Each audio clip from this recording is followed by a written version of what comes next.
தமிழ் திரையுலகத்தின் வரலாற்றை சிவாஜிக்கு முன் சிவாஜிக்கு பின் என்றுதான் பிரிக்க வேண்டும். அப்படிப்பட்ட ஒரு தாக்கத்தை ஏற்படுத்திய நடிகர் அவர். முதல் படத்திலேயே கதாநாயகனாக 1952ஆம் ஆண்டு பராசக்தியிலே கதாநாயகனாக வருகிற வாய்ப்பு இவருக்கு கிடைத்தது. எல்லோருக்கும் அப்படி கிடைக்கும் என்று சொல்ல முடியாது. அந்த வாய்ப்பை பயன்படுத்திய பெருமை அவருக்கு உண்டு. காரணம், மோதிரக்கையால் குட்டுப்பட்டவர் என்பதைப் போல சிவாஜி கண்ட இந்து ராஜ்யம் என்று பேரறிஞர் அண்ணா அவர்கள் எழுதிய வசனத்தை பேசி, நாடகம் சினிமா என்றாலே பிடிக்காத தந்தை பெரியார் அவர்கள் அந்த நாடகத்தை பார்த்து வியந்து, அந்த சிவாஜியாக நடித்த பையனை மேடைக்கு வர சொல்லுங்கன்னு சொல்லி கூப்பிட்டு, உன் பேர் என்ன என்று கேட்ட உடனே கணேசன், விசி கணேசன், விழுப்புரம் சின்னையா கணேசன் அவர் சொன்ன உடனே, இன்னையிலிருந்து சிவாஜி கணேசன் அப்படின்னு பேர் வச்சுக்கோ அப்படின்னு சொல்லி பேர் சூட்டியவர் யார் என்று கேட்டால் தந்தை பெரியார் அவர்கள்.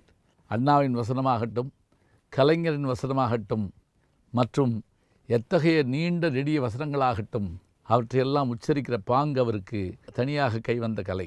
அங்கு கொஞ்சி விளையாடும் எங்குல பெண்களுக்கு மஞ்சள் அரைத்து பணிபுரிந்தாயா?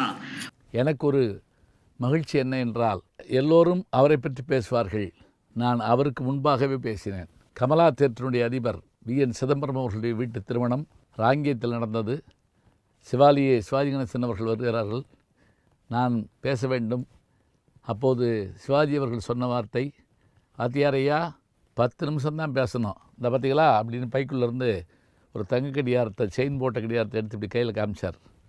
அப்படியே பேசுகிறேன் அப்படின்னு நான் சொல்லிவிட்டு பேச ஆரம்பித்தேன். நான் என் தந்தையாரிடத்தில் படித்த தமிழை காட்டிலும், எங்கள் ஆசிரியர்களிடத்தில் படித்த தமிழை காட்டிலும் உங்கள் தமிழ் தான் என்னை வளர்த்ததுன்னு ஆரம்பித்தேன். பாருங்க, நிமிர்ந்து உட்கார்ந்தாருங்க. அப்புறம் நான் அவருடைய வீரவசனம்லாம் பேசி காட்டல, அவர் நடித்த நகைச்சுவை படங்களாக எடுத்து சொன்னேன். அதாவது கல்யாணம் பண்ணி பிரம்மச்சாரி, சபாஸ் மீனா, கலாட்டா கல்யாணம் என்று நான் சொல்ல சொல்ல சொல்ல சொல்ல அவர் சிரித்த சிரிப்பு இருக்கு பாருங்க, அதாவது சிங்கம் கர்ஜித்தது மாதிரி இருந்தது. அதுக்காட்டில் பக்கத்தில் இருக்கிற ஒரு ஆளை அடித்து சிரித்தார். அந்த அடித்த ஆள் இன்றைக்கு வரைக்கும் நான் சிவாஜிகிட்ட அடி வாங்கிட்டேன்னு சந்தோஷப்பட்டு இருந்தார். நடுவில் கூட VN சிதம்பரம் ஐயா வந்து, ஐயா பேச்ச முடிக்க சொல்லாமான்னு கேட்குறாரு. அப்போ கோவத்தோடு அவர் ஒரு பார்வை பார்த்து, எப்படி பேசிகிட்டு இருக்காரு, சாப்பாடா முக்கியம், பேசாமரு அப்படின்னு சொல்லி அவ்வளவு நேரம் உட்காந்து 40 நிமிஷம் பேச்சு கேட்டு, என்னங்க நான் அவருக்கு பொன்னாட போத்தணும்னு சொன்னபோது, உங்களுக்கெல்லாம் நாங்கள் தான் ஏன் பற்றணும் அப்படின்னு சொல்லி எனக்கு ஆசீர்வாதம் செய்த பெருமகனார். அவருடைய நடிப்புக்கு இலக்கணம், அவருடைய அந்த பாணியெல்லாம் சொல்வதாக இருந்தால், இப்போ நமக்கும் கால் இருக்குது, அவருக்கும் கால் இருக்குது. ஆனால் அவர் ஒரு நடை நடந்தால் அது வஉசி, ஒரு நடை நடந்தால் அது கட்டபொம்மன், ஒரு நடை நடந்தால் அவர் ராஜபாட் ரங்கத்துறையில் வருகின்ற அந்த ரங்கத்துறை. எல்லாருக்கும் உருவம் நடிக்கும்னா நம்முடைய ஐயா கணேசன் அவர்களுக்கு புருவமே நடிக்கும் அப்படிம்பாங்க.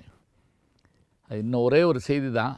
காஞ்சி பெரியவர் அவர்கள் ஒரு முறை சென்னைக்கு அருகில் தங்க வந்தபோது சுவரொட்டிகளை பார்த்து சற்று கோவப்பட்டு கேட்டாராம், எனக்கெல்லாம் சுவரொட்டி அடிக்கலாமா, யார் செய்த வேலை இதுன்னு. அப்போ எல்லாரும் சிரிச்சுக்கிட்டே சொன்னாங்களே, இது உங்கள் படம் இல்லைங்க, இது வந்து சிவாஜி கணேசன் ஐயாவுடைய படம், அவர் அப்பர் சுவாமிகளாக ஒரு படத்தில் நடிக்கிறார் திருவருட் செல்வரில், அவரை பார்க்கணுமே அப்படின்னாராம். காஞ்சி பெரியவரையே வியக்க செய்தவர் இவர் தான். அப்போ பாருங்கள், காஞ்சியிலே பிறந்த அண்ணாவாலும் பாராட்டப்பட்டவர், தந்தை பெரியாராலும் பாராட்டப்பட்டவர், காஞ்சி பெரியவராலும் பாராட்டப்பட்டவர் என்றால், அத்தகைய பெருமை மிகுந்த சிவாஜி கணேசன் அவர்களுடைய புகழ் என்றைக்கும் நிலைத்திருக்கும் திரையுலகம் உள்ளவரை. அன்புக்குரிய யூடியூப் நேயர்களே, நீங்கள் இன்னும் என்னை நெருக்கமாக பின்தொடர வேண்டும் என்று சொன்னால், ட்விட்டர், இன்ஸ்டாகிராம், ஃபேஸ்புக் போன்ற சமூக வலைதளங்களில் பின்தொடர்ந்து வாருங்கள். நாம் முன்தொடர்ந்து செல்வோம்.